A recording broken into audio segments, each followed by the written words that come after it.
Okay, so dahil low tide sa gabi, okay, masarap manguha ng mga bakasi at saka yung maraming mga shells na sobrang sarap talaga na klase-klase ng mga shells sama sa mga uh, aninikat, yung bongkawil, okay, yung tinatawag namin na alimasag at iba pang mga magaganda at masasarap na mga shells na makukuha natin doon sa dagat.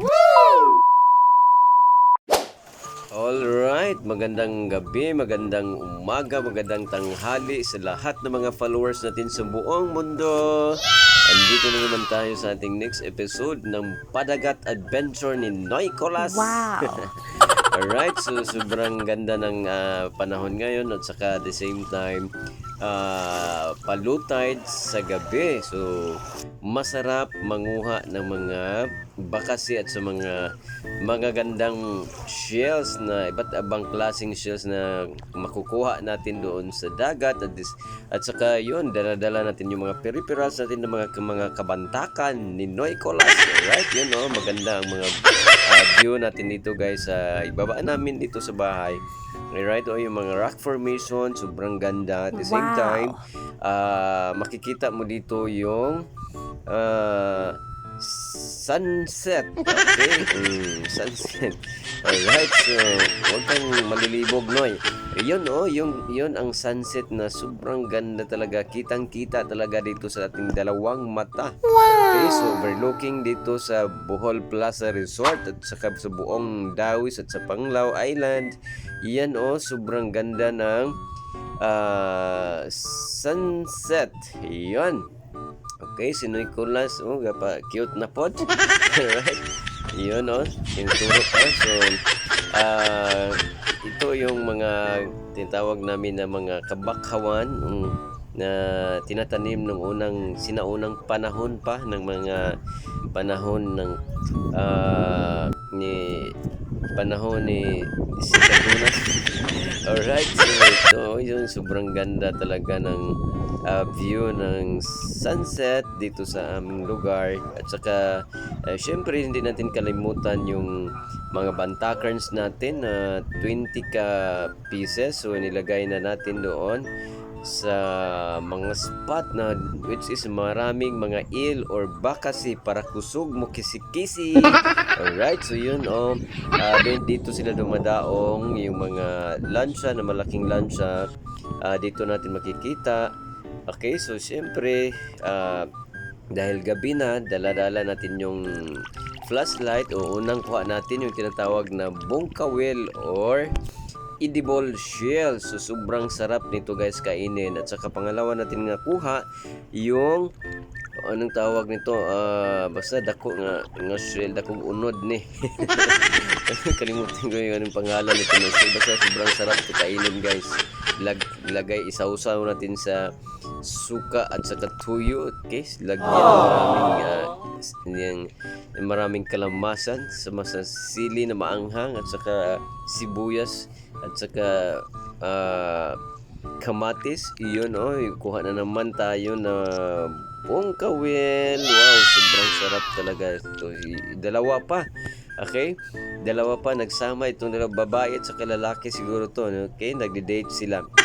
Automatic yun ang mga kuha natin na maraming alimasag. Hindi ko na videohan kasi moments later doon sa dagat. Automatic translation. Okay, pag dating natin sa bahay, ito yung lahat ng mga kuha natin ng mga eel or mga bakasi or hasbugoy. Bakasi cream si Nicolas. Okay, so yan din lahat ng mga shells na mga kuha natin.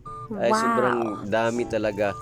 Okay, at saka sobrang sarap talaga to kainin at saka yung mga alimasag na sobrang dami. First time ko din to na experience na nangunguha ako sa gabi ng mga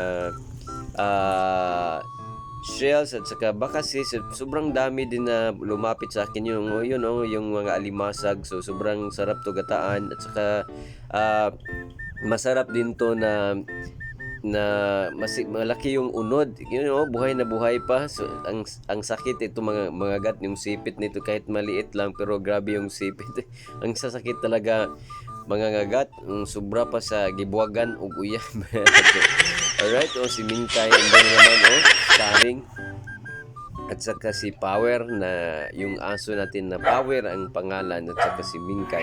Ayun, so thank you Lord talaga sa sobrang sarap at sobrang dami na natin na mga kuha. Okay, so kasag ang tawag dito sa amin, or alimasag. So siyempre magkuha tayo ng lulutuin.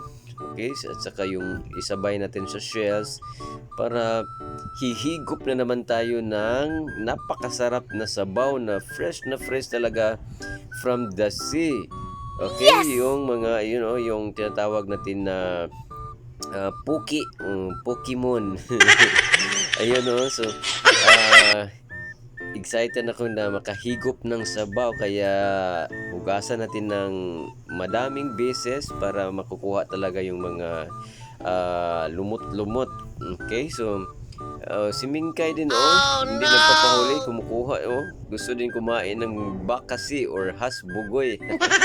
Alright, siyempre lulutuin na natin. Sometimes in my tears I drown, but I never let it get me down. So when negativity is around, I know someday it'll all turn around, because all my life I've been waiting for, I've been praying for the people to say that we don't wanna fight no more, there'll be no more wars, and our children will play one day, one day, one day, one day, one day, one day. Okay, luto na. So, kakain na tayo guys. So, sobrang sarap talaga kasi fresh na fresh to, galing sa dagat, at saka sobrang tamis talaga ng sabaw nito guys, kasi parang nagbibituin. Thank you very much sa panunood. Keep on liking and sharing guys sa mga post natin.